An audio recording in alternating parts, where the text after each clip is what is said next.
বাংলাদেশ সম্মিলিত সংখ্যালঘু জোটের পক্ষ থেকে সংগ্রামী শুভেচ্ছা। আপনারা সকলেই অবগত আছেন যে সারা বাংলাদেশ ব্যাপী সংখ্যালঘুদের ওপর সাম্প্রদায়িক নির্যাতন ও হামলা চলমান রয়েছে, যা অত্যন্ত দুঃখজনক। সংখ্যালঘুদের ওপর হামলা নির্যাতন বন্ধে সংখ্যালঘু সম্প্রদায় দীর্ঘদিন যাবৎ রাজপথে আন্দোলন করে যাচ্ছে। সংখ্যালঘু সম্প্রদায়ের রাজপথে আন্দোলনকারী প্রতিনিধিদের মধ্য থেকে বিভিন্ন মঠ, মন্দির, সংগঠন ও বিভিন্ন শ্রেণী পেশার প্রতিনিধিদের নিয়ে বাংলাদেশ সম্মিলিত সংখ্যালঘু জোট গঠন করা হয়েছে। এই সম্মিলিত সংখ্যালঘু জোট সংখ্যালঘু সম্প্রদায়ের পূর্ব ঘোষিত 8 দফা দাবি বাস্তবায়নের লক্ষ্যে রাজপথে আন্দোলন করছে। এই ধারাবাহিকতায় আগামী শুক্রবার 4 অক্টোবর বিকাল 3 ঘটিকায় কেন্দ্রীয় শহীদ মিনার ঢাকায় এক বিশাল গণসমাবেশের আয়োজন করা হয়েছে।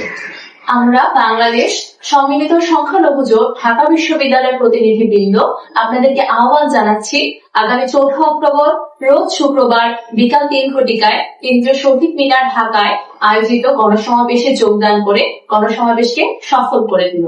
8 দফা দাবি বাস্তবায়নের জন্য সবাই ঐক্যবদ্ধভাবে জোরালো আওয়াজ তুলুন। এখানে বিশেষভাবে উল্লেখ্য যে আগামী 4 অক্টোবর উক্ত গণসমাবেশে দেশের বিভিন্ন মঠ মন্দিরে স্বনামধন্য সাধু সন্ন্যাসী বৃন্দ উপস্থিত থাকবেন। বিভিন্ন মঠ ও মন্দিরের পূজ্য সাধু সন্ত বৃন্দরাও আপনাদেরকে উক্ত গণসমাবেশে থাকার জন্য আহ্বান জানিয়েছে। সব কথার এক কথা, মানতে হবে 8 দফা। 8 দফা দাবি বাস্তবায়নের জন্য আগামী 4 অক্টোবর রোজ শুক্রবার বিকাল 3 ঘটিকায় সমাবেশে যোগ দিন।